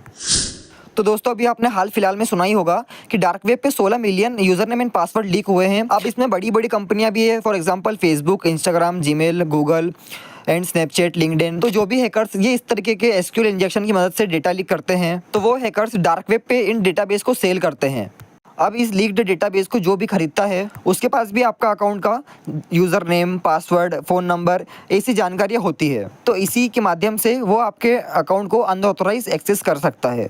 तो अगर आप इस चीज़ से बचना चाहते हैं तो हर 15 दिन या फिर मैं कहूँ कि हर महीने आप आपका पासवर्ड हमेशा चेंज करो और एकदम यूनिक पासवर्ड रखो और हर 15 to 20 डेज आपका पासवर्ड चेंज कर दो। इससे क्या होगा कि मान लो फ्यूचर में बाई चांस अगर किसी भी कंपनी का डेटा लीक हुआ तो आप तो पासवर्ड चेंज कर लोगे, तो जो भी हैकर रहेंगे वो आपके अकाउंट को अनऑथराइज एक्सेस नहीं कर पाएंगे और इससे आप पूरी तरह से सेफ रह सकते हैं। तो चलिए अब इस password cracking and data leak वाले टॉपिक की मिटिगेशन जान लेते हैं। तो यहाँ सबसे पहला है कि use unique long pass phrases not single word. तो ये मैंने पहले भी आपको बता दिया है कि आप एकदम पासवर्ड अपना यूनिक रखो और थोड़ा लॉन्ग पासवर्ड रखो ताकि वो जल्दी क्रैक ना हो पाए। अभी सेकेंड पॉइंट भी वही है कि इनेबल टू फैक्टर ऑथेंटिकेशन। अब मेरी एक बात ध्यान से सुन लो, देखो मैं टू फैक्टर ऑथेंटिकेशन को ऑन करने का इसलिए बोल रहा हूँ ताकि अगर मान लो बाई चांस कभी किसी कंपनी का डेटा लीक हुआ और अगर मान लो आपका पासवर्ड भी उसमें लीक हो गया और अगर कोई हैकर आपका अकाउंट लॉगिन करने की कोशिश करेगा तो वहाँ पर उससे कोड मांगा जाएगा और वो जो टू फैक्टर ऑथेंटिकेशन का कोड है वो आपके नंबर पर आएगा।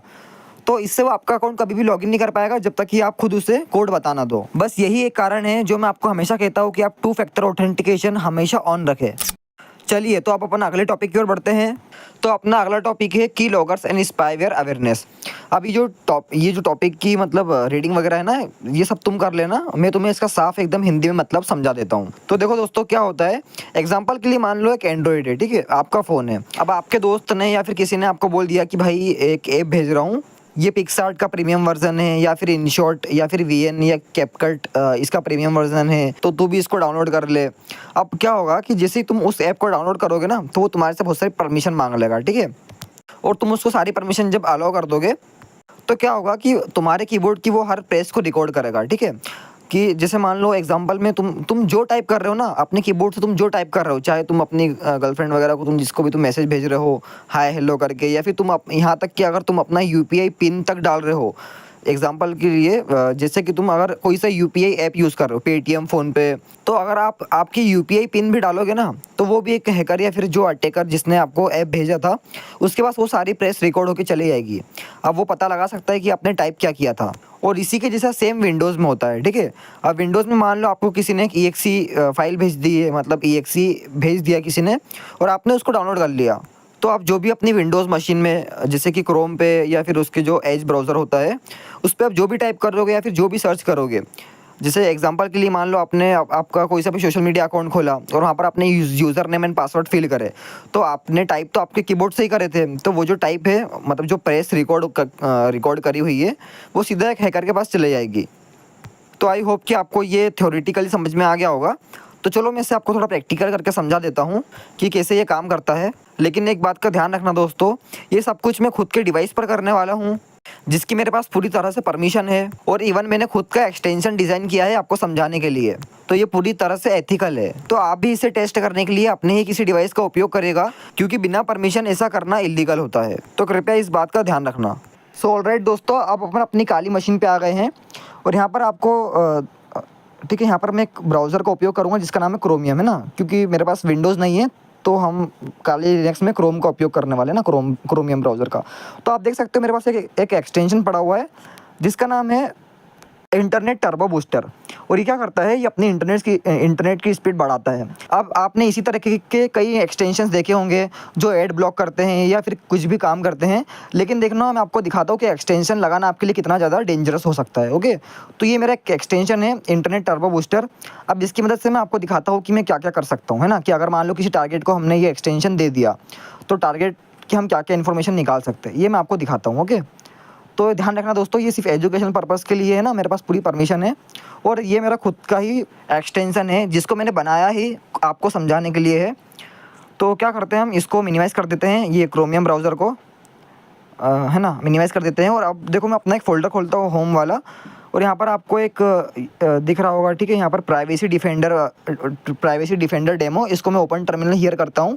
अब इसके अंदर क्या है मैं आपको आगे समझा दूंगा, है ना, पहले आप इसका एक बार डेमो देखो मैंने एलएस किया और मेरे यहाँ पर एक फाइल है जिसका नाम है server.py, है ना। अब इसको मैं रन करता हूँ कि python3 server.py। ओके, अब जिस इसको रन करूँगा ना तो देखो मेरे सिस्टम पे रन हो गई है।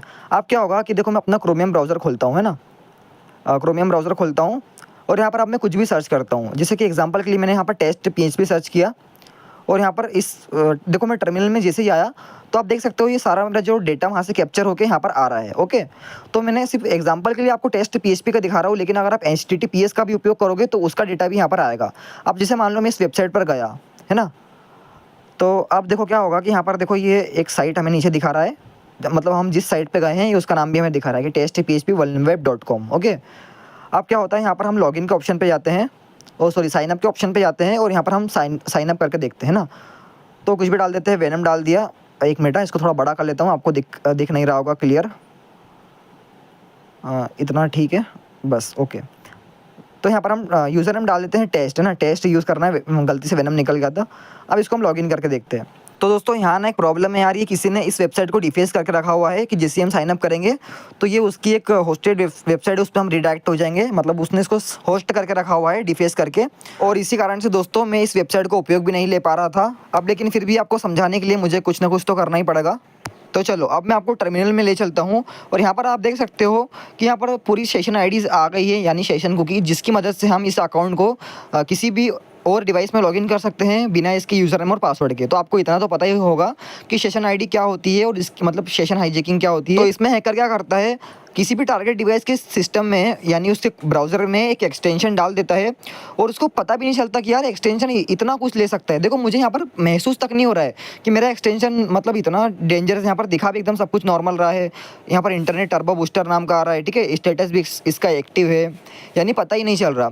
तो इसी तरीके से इसी तरीके से आप जो एक्सटेंशन यूज़ करते हो उसको एकदम अच्छे से देख लिया करो कि वो एक्सटेंशन किसी ट्रस्टेड कंपनी ने बनाया है या फिर नहीं। क्योंकि अगर आपका एक एक्सटेंशन, अगर आपके इसमें एक भी एक्सटेंशन अगर मलिशियस हुआ तो आपकी सारी की सारी जो इन्फॉर्मेशन है, इवन आप अगर किसी से चैटिंग तक कर रहे हो ना, वो भी चीज़ें वो एक आर्टिकल को भेज देगा। और आपको पता है, एक बात आपको बता देता हूँ कि जो एक्सटेंशन रहता है ना, वो आपके ब्राउज़र की स्क्रीनशॉट तक ले सकता है। ओके, स्क्रीनशॉट लेकर के एक आर्टिकल के पास भेज सकता है। तो इसलिए आप जब भी किसी एक्सटेंशन को यूज़ करो तो एकदम ध्यान से यूज़ करना। तो अगर आपको भी ये वाला एक्सटेंशन चाहिए या फिर आपको सीखना है कि ये एक्सटेंशन किस तरीके से बनते हैं, तो इसके लिए आपको मेरे व्हाट्सअप चैनल पर पूरी वीडियो मिल जाएगी इसकी।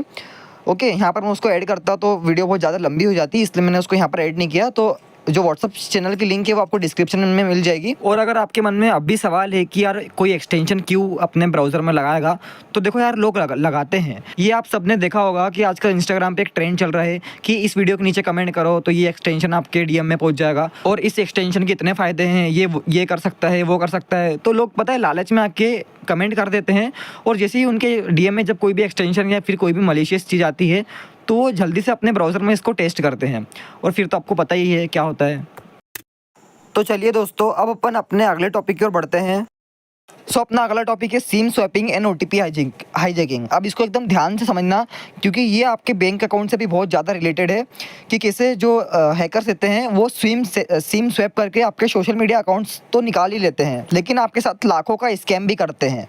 तो चलो समझते हैं कि ये होता कैसे है। तो देखो, एक जो हैकर होता है या फिर एक स्कैमर रहता है, वो सबसे पहले आपकी सारी डिटेल्स इकट्ठी करता है। एग्जांपल के लिए मान लो कि आप एक हैकर को आपका फ़ोन नंबर मिला, तो वो क्या करेगा, आपके फ़ोन नंबर से आपकी सारी डिटेल्स इकट्ठी करेगा, जैसे कि आपका एड्रेस, आप मतलब एग्जैक्ट एड्रेस। अब ये सब पता करने के बाद एक हैकर का टारगेट रहता है कि आपके आधार नंबर पता किया जाए।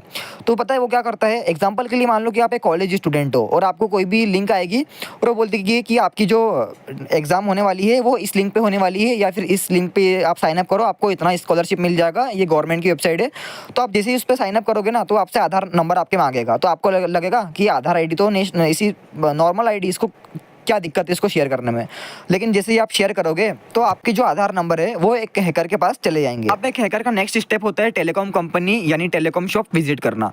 तो एग्जांपल के लिए मान लो कि जो आपकी सिम है वो जियो की है, तो वो जियो टेलीकॉम की शॉप पे जाएगा और वहाँ पर जाके बोल देगा कि मेरी जो सिम है वो घर में कहीं खो गई है और मुझे इसी नंबर से दूसरी सिम चाहिए, और ये मेरा आधार कार्ड है, ये मेरा आधार नंबर है। पर टेक्निकली देखा जाए तो जो टेलीकॉम प्रोवाइडर रहते हैं वो इतनी आसानी से किसी को भी नई सिम नहीं देते हैं। जब पुलिस से इसके बारे में पता लगाया गया तो उन्होंने बताया कि एक जो टेलीकॉम प्रोवाइडर रहता है वही एक स्कैमर के साथ मिला हुआ रहता है, तभी उसको इतनी आसानी से सिम प्राप्त होती है। तो इसके लिए पता है आप क्या करिए कि कोई भी जो अननोन लिंक्स आती है उन पे क्लिक करो ही मत पहली बात तो, और अगर बाय चांस क्लिक करो तो अच्छे से देख लो कि जो URL है वो आपसे आपकी पर्सनल इन्फॉर्मेशन तो नहीं मांग रहा हो, और अगर आपकी पर्सनल इन्फॉर्मेशन मांग रहा है तो उसको दो ही मत।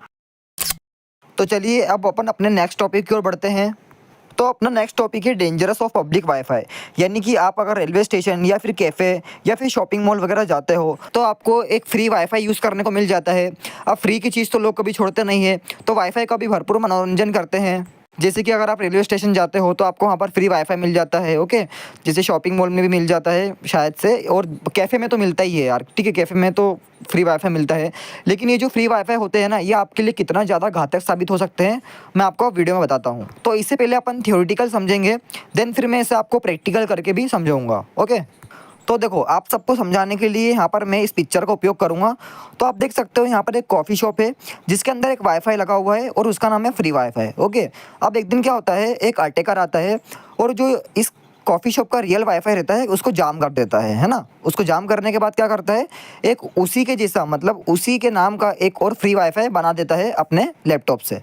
अब क्या होता है, इस कॉफ़ी शॉप में जितने भी कस्टमर आते हैं ना, जितने भी लोग आते हैं, तो उन्हें क्या लगता है कि ये फ्री वाईफाई ये इसी कॉफ़ी शॉप का है, तो इससे वो कनेक्ट हो जाते हैं। अब जैसे ही वो कनेक्ट होते हैं तो उनके सामने एक पेज आ जाता है साइन इन करने का। अब यहाँ पर जो अटैकर रहता है वो कोई सा भी एक फिशिंग पेज क्रिएट कर देता है। जैसे कि अगर मान लीजिए विक्टिम ने वाईफाई पर क्लिक किया कनेक्ट होने के लिए, तो उसके सामने एक पेज आ जाएगा जहाँ पर उससे उसके गूगल अकाउंट का यूज़र नेम और पासवर्ड मांगा जाएगा, है ना। ये एग्जांपल के लिए गूगल अकाउंट ले रहा हूँ मैं, लेकिन अगर अटैकर चाहे तो यहाँ पर उसका सोशल मीडिया अकाउंट का भी एक फेक पेज बना सकता है ना। लेकिन ज़्यादातर जो अटैकर रहते हैं वो गूगल अकाउंट का ही फेक पेज बनाते हैं, क्योंकि अगर एक बार विक्टिम की गूगल आईडी अगर अटैकर के पास आ जाती है, फिर तो इसके बाद वो गूगल से ही टारगेट का सोशल मीडिया अकाउंट लॉगिन कर सकता है। सो आई होप कि आप इसे थ्योरेटिकली समझ गए होंगे। So let's move on to the practical. लेकिन एक बात का ध्यान रखना कि अभी मैं आपको जो डेमो दिखाने वाला हूँ वो मैं अपने खुद के ही डिवाइस पर करने वाला हूँ, जिसकी मेरे पास पूरी तरीके से परमिशन है। इवन आपको समझाने के लिए मैं अपने खुद के ही वाईफाई का उपयोग करूँगा। तो हमारा काम आपको एजुकेशन प्रोवाइड करना है, ना कि हैकिंग सिखाना। तो आप भी इसे टेस्ट करने के लिए अपने ही डिवाइस का उपयोग करें। तो फ्रेंड्स, आपको अपनी काली मशीन में आने के बाद यहाँ पर अपनी टर्मिनल ओपन करना है। सो यहाँ पर ये इस एरो पे क्लिक करके मैं अपनी नॉर्मल टर्मिनल ओपन कर रहा हूँ, ओके। और यहाँ पर अब आपको सबसे पहले कमांड डालनी है sudo apt, ठीक है, sudo apt install, okay, sudo apt install. और थोड़ी टर्मिनल में इंक्रीज़ कर लेता हूँ, साइज़ मतलब बढ़ा देता हूँ, इतना ठीक है ना। वाईफाई पम्पकिन 3, ओके, ये कमांड आपको डालनी है। तो ध्यान से कमांड देख लेना, ठीक है, वाईफाई पम्पकिन 3, ओके। अब एंटर करना है। तो पासवर्ड डाल के ये पूछ रहा है वाई और नो का, तो सिंपल वाई करना है, ओके। तो ये हमारा टूल इंस्टॉल हो रहा है। तो आई थिंक आपको वाईफाई पम्पकिन 3 के बारे में तो पता ही होगा, अगर नहीं पता है तो अपन अभी देख लेंगे, कोई प्रॉब्लम नहीं है इसमें, ठीक है। तो ये इंस्टॉल हो गया है। अब क्या करना है, इसको क्लियर कर देना है ना। और क्लियर करने के बाद यहाँ पर आपको कमांड डालनी है sudo wp3 और एंटर कर देना है, ओके। ये कमांड आपको डाल देनी है। और जैसे ही आप एंटर करोगे तो ये पहली बार में रन नहीं होगा, ये पहली बार उसका सारा सेटअप कर लेगा, ओके। तो देखो, इसने रूट के अंदर इसका पूरा सेटअप किया है। तो हमको इसका यूज़ करने के लिए यहाँ पर sudo का यूज़ लेना ही पड़ेगा, है ना। तो हम sudo डाल देते हैं और एंटर कर देते हैं। तो हम ये होम वेनम में आ गए हैं। तो यहाँ पर CD करके बाहर आ जाते हैं, ओके। तो देखो, अब हम CD करके हम रूट के अंदर है, ओके। अब हम क्या करेंगे, अब WP3 डाल के इसको एक बार रन करके चेक कर लेते हैं, है ना। तो WP3 डालते हैं। तो देखो, ये रन हो गया है, ओके। अब हम क्या करते हैं, यहाँ पर हम प्रॉक्सी डालते हैं। देखो, प्रॉक्सीज डालते हैं। और यहाँ पर आप देख सकते हो, हमें यहाँ पर ठीक है ऑप्शन दिख रहा है कैप्टिव फ्लास्क का, ठीक है। हम इसका ही यूज़ लेने वाले हैं ना। तो इसको देखो, ये फॉल्स है और यहाँ पर हमें इसको ट्रू करना है, ओके, मतलब इसको यूज़ करना है। तो इसके लिए आप यहाँ पर कमांड डाल दीजिए set proxy captive flask, okay, ये कैप्टिव, और एंटर कर दीजिए। तो अब यहाँ पर आप जिस प्रॉक्सीज कमांड डाल के चेक करोगे तो ऊपर आप यहाँ देख सकते हो, ये जो फॉल्स की जगह यहाँ पर ट्रू हो गया है, यानी अब हम इसका यूज़ ले सकते हैं, ओके। तो अब हम एक और टर्मिनल ओपन करेंगे।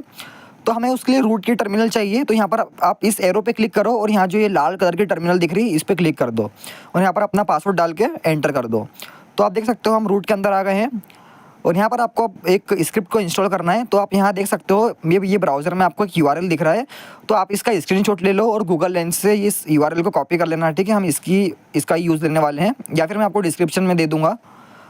तो यहाँ पर आना है और यहाँ पर आने के बाद आपको यहाँ पर कमांड डालनी है गिट, ओके, गिट, और क्लोन डालना है, गिट क्लोन और यहाँ पर जो यूआरएल कॉपी किया उसको पेस्ट कर देना है और अब थोड़ी देर में हमारे सिस्टम में ये क्लोन हो जाएगा। और अब जैसे ही मैं एलएस डालता हूँ तो आप यहाँ देख सकते हो ये जो स्क्रिप्ट है यहाँ पर आ गई है। अब इसको यूज़ करने के लिए हम इसके अंदर जाएंगे। तो इसके अंदर जाने के लिए आपको कमांड डालनी है cd और इस डायरेक्टरी का नाम। तो हम इसके अंदर आ गए हैं। आप एलएस करके यहाँ पर आप देख सकते हो। तो ये जो आपको टेम्पलेट्स दिख रहे हैं हमें इसका यूज़ लेने वाले हैं। तो उसके लिए हम ये जो zip maker .sh है इसका यूज़ लेना होगा। ओके, तो इसको हमें सबसे पहले परमिशन देनी पड़ेगी। तो इसके लिए आप कमांड डाल दीजिए chmod +x और ये जो है इस फाइल का नाम ओके zip maker .sh है ना। अब यहाँ पर क्या करेंगे एलएस करेंगे तो आप देख सकते हो इस फाइल का जो नाम है कलर है वो चेंज हो चुका है ना, मतलब ग्रीन हो गया है। अब इसको रन करने के लिए ./ डालना है और इस फाइल का नाम। अब जैसे ही एंटर करोगे तो ये आपसे पूछेगा कि आपको कौन सा टेम्पलेट यूज़ करना है। तो यहाँ पर ये जो थर्ड वाला है जो कि हमें यूज़ करना है गूगल का है ना। आप यहाँ पर और भी है ये पेलोड लॉगिन वाला, आप आपके हिसाब से कर सकते हो, ठीक है। फेसबुक भी है। अभी यहाँ पर थर्ड नंबर डालते हैं और आप देख सकते हो इसने हमें एक जिप फाइल पूरी बना के दे दी है। एलएस करेंगे तो यहाँ पर आप देख सकते हो google.zip की हमारे पास एक फ़ाइल आ गई है ना। तो अभी सक्सेसफुल मतलब बन गई है फाइल। अब क्या करेंगे हम यहाँ पर देखो आपको सबसे पहले एक चीज़ बता देता हूँ, ठीक है। हमें इस फाइल को ना हमारे रूट फोल्डर में मूव करना है। ओके, सिर्फ रूट डायरेक्टरी में मूव करना है। तो यहाँ पर आप चले जाइए, यहाँ पर अपना फोल्डर ओपन कर लीजिए और यहाँ पर ये रूट दिख रहा है, इस पर आपको क्लिक करना है और यहाँ पर ओपन एज रूट का ऑप्शन आएगा, इस पर टैप करके अपना पासवर्ड डाल के इसको ओपन कर लेना है। ओके, और यहाँ पर क्या करना है, ये जो हमने डायरेक्टरी इंस्टॉल करी थी ना कैप्टिव पोर्टल वाली, इसके अंदर यहाँ पर देखो google.zip की फ़ाइल है, इसको सिंपल कॉपी करना है और यहाँ पर इस एरो से बैक आना है और यहाँ पर कर देना है पेस्ट। ओके, अब देखो अगर आपको इसमें इतनी फाइल नहीं आ रही होगी ना तो आप क्या करना है, यहाँ पर ये व्यू के ऑप्शन पे जाना और यहाँ पर ये जो शो हिडन फाइल्स का दिख रहा है ऑप्शन, इसको है ना ये अनटिक होगा, इसको टिक कर देना है। ओके, देखो अभी यहाँ पर एक भी फाइल नहीं आ रही है। अब मैं जैसे ही इसको टिक करूँगा ना तो यहाँ पर देखो सारी फाइल्स आ गई है। ओके, अब क्या करना है, ये इसके अंदर जाना है हमें, यहाँ से ये जो google.zip है इसको राइट क्लिक करके कॉपी कर लेना है और यहाँ पर आके इसको पेस्ट कर देना है। तो यहाँ पर ये देखो फाइल आ गई है ना। अब क्या करना है, हमें कुछ नहीं करना है, वापस टर्मिनल में जाना है और यहाँ पर एलएस करके आपको मैं चेक करा देता हूँ। तो देखो यहाँ पर एक google.zip है और ये यहाँ पर भी है, लेकिन अब इस समय मैं बाहर आता हूँ। ओके, सॉरी, ये वाली टर्मिनल में जाना है और यहाँ पर cd डालता हूँ और देखो यहाँ पर भी मैं एलएस करूँगा ना तो देखो ये जो फाइल है यहाँ पर भी आ गई है ना google.zip की। अब इसको सेटअप हम वाईफाई पम्पकिन 3 यानी WP3 की मदद से ही करेंगे। तो हम क्या करेंगे, सबसे पहले अपन को जो पुरानी टर्मिनल थी उसको ही ओपन करना है। ओके, तो यहाँ जाएंगे, ये जो WP3 वाली टर्मिनल है। अब यहाँ पर हम सबसे पहले ये स्क्रीन क्लियर कर देते हैं क्योंकि टर्मिनल थोड़ी ज़्यादा भरा गई है। तो मुझे तो एकदम क्लीन टर्मिनल अच्छी लगती है, इतनी भरी टर्मिनल में तो प्रीफर नहीं करता है ना। तो क्लियर कमांड डाल देते हैं और यहाँ पर अब हम कमांड डालेंगे, हमें मतलब मॉड्यूल्स देखने हैं तो इसके लिए हम कमांड डालेंगे शो मॉड्यूल्स। ओके, है ना। तो यहाँ पर आप सबसे पहले वाला देख सकते हो, ये मिस का कस्टम वाला, और देखो इसका डिस्क्रिप्शन हमें दिया हुआ है कि install custom captive flask templates, है ना। हम इसका यूज़ लेने वाले हैं। ओके, तो हम यहाँ पर यूज़ कमांड डालेंगे और ये जो मिस्क कस्टम कैप्टिव फ्लास्क है इसको यहाँ पर हम पेस्ट कर देंगे। तो आप देख सकते हो हम इसके अंदर आ गए हैं। अब इसको यहाँ पर हम मतलब सेटअप करने के लिए कमांड डालेंगे इंस्टॉल। ओके, और हम जो फाइल थी हमारी गूगल की जो हमने क्रिएट करी थी सिर्फ गूगल डालेंगे। ओके, google.zip नहीं डालना है, ओनली गूगल डालना है। देखो यहाँ पर है, कहाँ गई, एक मिनट, हाँ ये रही, ठीक है। तो यहाँ पर आप देखो एलएस करा था हमने और ये रही वो फाइल गूगल।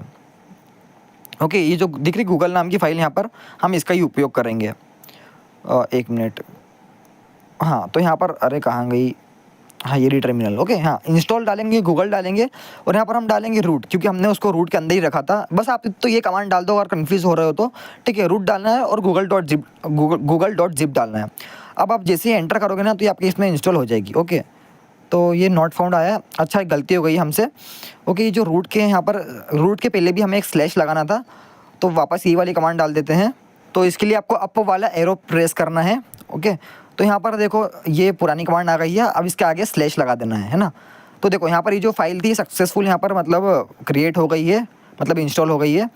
आप क्या करेंगे, हम बैक आके चेक कर लेते हैं, है ना। तो इसको सबसे पहले हटा देते हैं और यहाँ पर बैक कमांड डालेंगे तो हम इससे बाहर आ गए हैं ना। अब हम क्या करेंगे, यहाँ पर किसको क्लियर कर देते हैं और एग्जिट कर देते हैं ना। अब वापस हम इसको यूज़ करने वाले, तो इसके लिए WP3 डाल देना है और एंटर कर देना है। अब ठीक है, ये हो गया है। अब यहाँ पर हम इसको भी क्लियर कर देते हैं, है ना। अब यहाँ पर हमें वापस से कमांड डालनी कौन सी, प्रॉक्सीज वाली। तो प्रॉक्सीज डालेंगे और थोड़ा ऊपर जाएंगे तो आप देख सकते हो ये जो कैप्टिव फ्लास्क है ये भी ट्रू हो गया है। और थोड़ा नीचे जाएंगे तो आप यहाँ पर देख सकते हो एक ही डार्क लॉगिन वाला हमें एक टेम्पलेट दिख रहा है। ओके सॉरी, कैप्टिव पोर्टल दिख रहा है। तो देखो ये ट्रू है ना, हमें इसको फॉल्स करना है। ये जो नीचे गूगल वाला है, ओके, ये जो गूगल वाला है इसको हमें ट्रू करना है। तो इसके लिए हम क्या करेंगे, इसके लिए कमांड डालेंगे set captive flask dot, okay, dot डालना है हमें। और यहाँ पर हमारा जो ऊपर वाला टेम्पलेट है गूगल, इसको कॉपी करना है ना, गूगल, और ट्रू डालना है। ओके बात, ओके, ये कमांड आप ध्यान से देख लो। इसके बाद हमें डालना है प्रॉक्सीज। तो आप देख सकते हो ये जो गूगल वाला था यहाँ पर ये ट्रू हो गया। अब यानी अब हम इसका यूज़ ले सकते हैं। अब हम क्या करेंगे, इस जो इतनी जो टर्मिनल हमारी जो भरा गई है इसको क्लियर कर देते हैं सबसे पहले तो। ओके, तो यहाँ पर हम सिंपल कमांड डाल देते हैं क्लियर। अब इस टूल को चलाने के लिए हमें कुछ रिक्वायरमेंट्स की ज़रूरत पड़ेगी। तो उसके लिए हम नई टर्मिनल ओपन करेंगे और यहाँ पर हमें कुछ पैकेजेस को डाउनलोड करना पड़ेगा। तो सबसे पहला पैकेज है हमारा DNS मास्क। तो इसको इंस्टॉल करने के लिए आप सिंपल कमांड चला देना sudo apt install DNS mask. Okay, आखिरी में क्यू लगाना है ना, के मत लगा देना, क्यू लगाना है और इसको एंटर कर देना। तो देखो मेरे इसमें ये ऑलरेडी इंस्टॉल है, आपके इसमें Y और N पूछेगा तो सिंपल Y दबा देना। अब हमें इसको इनेबल करना है। तो इसको इनेबल करने के लिए आप कमांड डाल दीजिए sudo systemctl enable, okay, enable, और यहाँ पर आप DNS मास्क डालना है। ठीक है, हमें जो मतलब यूज़ करना है वही डालेंगे सिंपल। तो DNS मास्क डाल के एंटर कर देंगे। तो देखो ये इनेबल हो गया है। ओके, यहाँ पर लिखा भी आ गया है इनेबल DNS मास्क। आप क्या करेंगे, हमें इसको स्टार्ट करना है। तो इसको स्टार्ट करने के लिए कमांड डालनी है sudo systemctl start DNS mask. Okay, start DNS mask, ये कमांड अपन को डाल के एंटर कर देना है। तो इससे यहाँ पर ये स्टार्ट हो गया है। अब एक बार चेक भी कर लेते हैं, चेक करना ज़रूरी नहीं है लेकिन फिर भी कर लेते हैं। ठीक है, 2 मिनट भी नहीं लगेंगे यार, कर लो। ठीक है, sudo systemctl स्टेटस डालना है और वापस DNS मास्क डाल देना है। तो आप देखो यहाँ पर ये लिखा आ रहा है एक्टिव रनिंग, मतलब ये सक्सेसफुल रन हो रहा है, मतलब प्रॉपर रन हो रहा है। ओके, मुझे सक्सेसफुल बोलने की आदत पड़ गई है। आप क्या करेंगे, पुरानी टर्मिनल में जाएंगे और यहाँ पर AP डालेंगे। AP मतलब LS होता है। ओके, इस वाईफाई पंपकिन 3 के अंदर अब एक नई टर्मिनल ओपन करनी है। सॉरी, मतलब पुरानी टर्मिनल से काम चल जाएगा। तो ये रही है ना। अब इसको मैं सबसे पहले क्लियर कर देता हूँ और यहाँ पर कमांड डालनी है IF config। तो देखो मेरे पास 2 अडाप्टर पड़े हुए हैं लेकिन आपके इसमें सिर्फ WLAN 0 दिखाई देगा, तो आप उसका ही यूज़ करना। मैं इस वीडियो के लिए WLAN 1 का उपयोग करूँगा लेकिन आप WLAN 0 का उपयोग करना। आपको कम से कम एक अडाप्टर की ज़रूरत तो पड़ेगी ही। ठीक है, इस मेथड को ट्राई करने के लिए।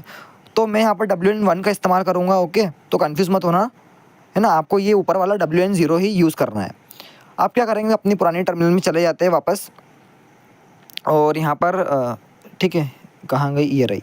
अब यहाँ पर हम सबसे पहले क्या करेंगे, सेट डालेंगे, सेट SSID मतलब इस वाईफाई का नाम क्या रखेंगे हम। तो इस SSID का नाम मैं रखूँगा फ्री वाईफाई। मेरे इसमें पहले से डाला हुआ है लेकिन मैं फिर से डाल देता हूँ आपको समझाने के लिए ताकि आप कंफ्यूज ना हो। अब यहाँ पर हम डालेंगे सेट चैनल। तो चैनल नंबर यहाँ पर 2 डाल देंगे। ओके, और सेट इंटरफेस डालना है। तो इंटरफेस में आपको यहाँ पर डालना है WLAN 0 जो आपका रहेगा। मैं यहाँ पर WLAN 1 यूज़ कर रहा हूँ क्योंकि मैं अपने सेकंड अडाप्टर का यूज़ कर रहा हूँ। ओके, अब यहाँ पर प्रॉक्सीज डालना है। तो देखो सब कुछ सही है एकदम, सब कुछ ट्रू है, कोई दिक्कत नहीं इसमें। अब हम क्या करेंगे, यहाँ पर AP डाल देंगे। देखो यहाँ पर हमारी SSID का नाम, मतलब इस वाईफाई का नाम फ्री वाईफाई है और यहाँ पर चैनल नंबर 2 है, यानी सब कुछ प्रॉपर सेटअप हो चुका है, सिर्फ हमें स्टार्ट करना है। तो सिर्फ स्टार्ट डालेंगे और देखो यहाँ पर सक्सेसफुल स्टार्ट हो गया है। मतलब ये क्या करेगा, अब एक फेक वाईफाई क्रिएट कर देगा हमारी रेंज में। तो जैसा कि आप मेरी मोबाइल स्क्रीन पर देख सकते हो, एक वाईफाई आ गया है। मैं वापस से स्कैन करता हूँ तो देखो एक वाईफाई आ गया है जिसका नाम है फ्री वाईफाई। अब मैं जैसे इस पर क्लिक करता हूँ कनेक्ट होने के लिए, तो ये मुझे एक दूसरे पेज पे रीडायरेक्ट कर देता है ना। और यहाँ पर देखो मुझसे बोल रहा है कि आपके गूगल अकाउंट से लॉगिन करो तो आप इस वाईफाई का यूज़ ले पाओगे। तो अब जैसे यहाँ पर मैं कुछ भी ईमेल डाल देता हूँ, ठीक है, टेस्टिंग के लिए वेनम डाल दिया, venom@123, है ना। और अब यहाँ पर पासवर्ड डाल देते हैं। तो पासवर्ड भी फेक है और यूज़र नेम भी फेक है। ओके, इसका कोई रियल लाइफ से कोई संबंध नहीं है, तो इस बात का ध्यान रखना। ओके, अब जैसे मैंने यहाँ पर डाल दिया तो देखो यहाँ पर हमारे टर्मिनल में जो यूज़र नेम एंड पासवर्ड है वो कैप्चर हो गए हैं। सो आई होप फ्रेंड्स आप इसको पूरी तरीके से एकदम समझ गए होंगे। और वापस से क्लियर कर देता हूँ कि अभी मैंने आपको जो डेमो दिखाया था ये मेरे खुद के सिस्टम पे था जिसकी मेरे पास पूरी तरह से परमिशन थी। एंड यहाँ पर जो यूज़र नेम और पासवर्ड मैंने डाले हैं वो भी एकदम फेक यूज़र नेम है ना, और फेक पासवर्ड है, उसका कोई रियल लाइफ से लेना देना नहीं है। तो चलो फ्रेंड्स, अब अपन अपने अगले टॉपिक की ओर बढ़ते हैं, नहीं तो वीडियो बहुत ज़्यादा लंबी हो जाएगी। आई थिंक 1 आवर की तो हो गई है। तो अपना अगला टॉपिक है फेमस केस स्टडीज। तो इसमें अब अपन कुछ नहीं जानेंगे, अपन सिर्फ इसमें इतना सीखेंगे कि कैसे रियल वर्ल्ड में हैकर्स ने बड़ी सेलिब्रिटियों का अकाउंट हैक किया था और अपन कैसे इनसे बच सकते हैं। तो पहले ये टाइम्स ऑफ इंडिया की रिपोर्ट देखो। तो महाराष्ट्र के जो डिप्टी CM है, ठीक है, एकनाथ शिंदे, उनका भी एक्स अकाउंट यानी कि ट्विटर का अकाउंट हैक हो गया था। और उनके अकाउंट से जो हैकर्स थे वो पाकिस्तानी फ्लैग और टर्की के जो फ्लैग्स थे उनको शेयर कर रहे थे। तो यहाँ तो देखो एकदम साफ क्लियर बात है कि जो हैकर्स थे वो पाकिस्तान के थे या फिर टर्की के थे। और भी कई सारे पोस्ट कर रहे थे थे इस्लामिक कंट्रीज़ के बारे में। अब लेकिन जो मेन मुद्दा आता है वो ये है कि ये जो हैकर्स थे इनका अकाउंट हैक किया तो किया कैसे? तो देखो ये इसका अभी तक तो खुलासा हुआ नहीं है कि कैसे हुआ है, किस प्रोसेस से हुआ है, लेकिन जहाँ तक मुझे लगता है कि ये फ़िशिंग के द्वारा ही हुआ है कि इनको जो है एक लिंक भेजी गई थी, या फिर मुझे ऐसा भी लगता है कि जो एक्स मतलब जो ट्विटर है उसका जो डेटाबेस जो है ब्रीच हुआ था, उसमें से पासवर्ड निकाल के इनके अकाउंट को लॉगिन करने की कोशिश करी गई। क्योंकि ये जो बड़े-बड़े सीएम नेता वगैरह होते हैं, सेलिब्रिटी, ये उतना कोई पासवर्ड हर वक्त चेंज करते नहीं है। इन्हें लगता है कि हमारा अकाउंट कोई क्यों हैक करेगा, लेकिन सबसे ज़्यादा हैकर्स के टारगेट में यही लोग रहते हैं। तो देखो यार फ्रेंड्स, मेरा मन तो कर रहा था कि हम 1-2 केस स्टडीज़ के बारे में और पढ़े, लेकिन क्या करूँ, वीडियो बहुत ज़्यादा लंबी हो गई है और मैं नहीं चाहता कि अब आपको वीडियो बोर लगे। तो अब हम हमारा सबसे लास्ट टॉपिक कवर करने वाले हैं, जिसका नाम है how to protect yourself and career scope, और ये सबसे ज़्यादा इंपॉर्टेंट है। और एक बात का ध्यान रखो कि अगर आपने मेरे इन बताए गए मिटिगेशंस यानी स्टेप्स को फॉलो कर लिया तो आपका अकाउंट कभी भी हैक नहीं होगा। तो अब यहाँ पर आपको एक टॉपिक दिख रहा है जिसका नाम है करियर स्कोप। तो देखो ये जो करियर स्कोप वाला टॉपिक है, इसके ऊपर मैंने ऑलरेडी एक वीडियो बना के रखी है अपने चैनल पे, जिसमें मैंने आपको पूरी तरह से बताया है कि कैसे आप एथिकल हैकिंग की पूरी तरह से प्रिपरेशन कर सकते हो और कैसे आपकी जॉब लगेगी। तो देखो दोस्तों, इस टॉपिक के ऊपर आपको यूट्यूब पे और भी वीडियोस मिल जाएगी, लेकिन उनको देखने के बाद भी आपके दिमाग में बहुत सारे सवाल चल रहे होते हैं। तो इसलिए एक बार आप हमारे चैनल की वीडियो भी जरूर देखिएगा। सो फिलहाल टॉपिक पे वापस आते हैं और बात करते हैं how to protect yourself. So mitigation and security में हमारा सबसे पहला पॉइंट आता है कि use unique strong password for every account. तो यार ये मैं बात तुम्हें कम से कम 10 बार बोल चुका हूँ इस वीडियो में, तो मेरी बात मान लो यार, क्योंकि मुसीबत कभी भी बता के नहीं आती है कि अब मैं तुम्हारे घर आ रही हूँ तो मुझसे अब निपटने के लिए तैयार रहना। तो अब हमारा सेकंड पॉइंट है turn on two factor authentication. तो ये भी मैंने अभी तुम्हें वीडियो में बहुत बार बता दिया है, तो भाई इसको चालू कर लो, ठीक है। मैं अभी भी कह रहा हूँ इसको चालू कर लो। अगर तुमने ये कभी चालू कर लिया तो इतनी आसानी से कभी भी अकाउंट हैक नहीं होते हैं, क्योंकि टू फैक्टर ऑथेंटिकेशन बहुत ही ज़्यादा सिक्योर होता है। तो अब हम हमारा थर्ड पॉइंट देखते हैं, जो कि ये don't save password in browsers without master protection. तो देखो अपने जो पासवर्ड रहते हैं ना, उनको कभी भी ब्राउज़र में सेव नहीं करना चाहिए कि हाँ ब्राउज़र में सेव कर लेते हैं, कोई दिक्कत नहीं है। तो देखो क्योंकि ब्राउज़र कभी भी हैक हो सकते हैं, तो इसलिए अपने जो पासवर्ड रहते हैं उनको ब्राउज़र में सेव नहीं करना चाहिए। ओके, तो अब अगला पॉइंट देखते हैं, जो कि ये never click unknown links in emails, SMS और डीएम्स। तो देखो यार कई बार अपने डीएम में भी फालतू की लिंक आ जाती है कि इस लिंक पे क्लिक करो आपको इतने फॉलोअर मिल जाएंगे, या ये मिल जाएगा वो मिल जाएगा, तो अपन लिंक पे क्लिक कर देते हैं, ठीक है, लालच में। तो लालच एक बुरी बला है, लालच कभी नहीं करना चाहिए और अनजान लिंक पे क्लिक भी नहीं करना चाहिए। तो अब अगला पॉइंट है check sender's email domain carefully. तो देखो अगर कभी भी कोई कंपनी से मेल्स आए ना, तो उनको एकदम ध्यान से पढ़ा करो। ओके, जो मेल रहता है उसका एकदम जो नाम होता है उसको एकदम ध्यान से पढ़ा करो कि वो उसमें जरा से भी अगर ग्रामर मिस्टेक हुई तो समझ जाओ कि एकदम वो फर्जी मेल है, मतलब फेक ईमेल है, और उसने जो कुछ भी भेजा है उसको मतलब उस पर ध्यान ही मत दो, क्योंकि वो कोई कंपनी से नहीं आया है, वो किसी हैकर ने भेजा है। तो अब अपना अगला पॉइंट है डोंट शेयर ओटीपीज, पासवर्ड और पर्सनल इन्फॉर्मेशन ऑन कॉल्स और चैट्स। तो इसका मतलब है कि कभी भी अपना जो ओटीपीज या पासवर्ड और जो भी पर्सनल इन्फॉर्मेशन रहती है उनको कभी भी कॉल और चैट पे शेयर नहीं करनी चाहिए। अब अगला पॉइंट है अपना be cautious with screen sharing, avoid showing sensitive apps और नोटिफिकेशंस। तो देखो इसके बारे में तुम सबको मैंने एकदम बहुत प्यार से एकदम बहुत अच्छे से समझा दिया है। तो कभी भी आपको कोई भी स्क्रीन शेयर करने का बोले है ना, कि व्हाट्सएप पे वीडियो कॉल कर दिया आपको और बोले कि यार स्क्रीन शेयर कर दे, तो हमेशा डू नॉट डिस्टर्ब ऑन कर देना, और जो सेंसिटिव एप्स रहते हैं उनको खोलना मत कभी, और नोटिफिकेशन को कभी भी स्विच मत करना। और अब अपना नेक्स्ट पॉइंट है change password immediately if leaks are found. तो देखो यार मैं हमेशा तुमसे कहता हूँ कि हर 10 दिन में या हर 15 दिन में अपने पासवर्ड चेंज करो, क्योंकि कभी भरोसा नहीं है कि किस कंपनी का डेटा लीक हो जाए। तो इसलिए हमेशा अपने पासवर्ड को हर थोड़े दिन में चेंज करते रहा करो। और अब अपना अगला पॉइंट है avoiding reusing old and leak passwords. तो देखो इसका मतलब है कि कभी भी जो ओल्ड पासवर्ड रहते हैं या फिर लीक पासवर्ड रहते हैं, है ना, इनको यूज़ नहीं करना चाहिए। जैसे कि मान लीजिए आपका फ्रेंड है, उसने 10 तक गिनती रखी है तो आपने भी 10 तक गिनती रख ली, तो ऐसा मत करा करो, ठीक है। हमेशा एकदम यूनिक और एकदम स्ट्रॉन्ग पासवर्ड रखा करो। तो अब अपना नेक्स्ट पॉइंट है अवॉइड लॉगिन इनटू बैंकिंग और critical accounts on open wifi. तो इसका मतलब है कि देखो आप कभी भी जो पब्लिक वाईफाई रहते हैं, ओपन वाईफाई, फॉर एग्जांपल आप रेलवे स्टेशन गए हो, है ना, तो इन वाईफाई से आप जब भी कनेक्ट हो तो अपने जो बैंकिंग क्रेडेंशियल रहते हैं वो कभी मत एंटर करा करो, या फिर आप अपने अकाउंट का पासवर्ड भी मत चेंज करा करो। वैसे तो पॉसिबिलिटीज़ बहुत कम होती है कि कोई आपका डेटा इंटरसेप्ट करे, लेकिन फिर भी देखो टेक्निकल चीज़ है, भरोसा तो नहीं होता है। तो अब अपना नेक्स्ट पॉइंट है always use a VPN on public networks. देखो जब भी आप इसे फ्री वाईफाई, ओपन वाईफाई से कनेक्ट हो तो हमेशा एक वीपीएन लगा लिया करो। और अपना नेक्स्ट पॉइंट है turn off auto connect to open wifi. तो देखो सबके मोबाइल में एक फीचर होता है वाईफाई में कि ऑटो कनेक्ट का, कि जिसे कोई भी वाईफाई मिला तो फटाक से कनेक्ट हो जाता है। तो उसको बंद कर देना, बिकॉज ये थोड़ा अनसेफ रहता है, क्योंकि जब भी आपको वाईफाई की नीड होगी तो आप खुद कनेक्ट कर लो, है ना, फालतू में ये जो ऑटो कनेक्ट वाला फीचर है इसको डिसेबल ही रखो। सो आई होप दोस्तों आपको सब कुछ क्लियर है। आप अगर इन मिटिगेशंस को फॉलो करते हो तो आप हमेशा सिक्योर रहोगे। तो दोस्तों अब इस वीडियो को एंड करने का समय आ गया है। जाते जाते बस एक बात कहना चाहूँगा, आपके अकाउंट्स की सिक्योरिटी आपके हाथ में है। हमेशा अलर्ट रहो, एक छोटी सी सावधानी भी बड़े नुकसान को बचा सकती है। तो दोस्तों मिलते हैं अगली ही किसी वीडियो में। जब तक के लिए स्टे एथिकल, स्टे सेफ। जय हिंद, जय भारत।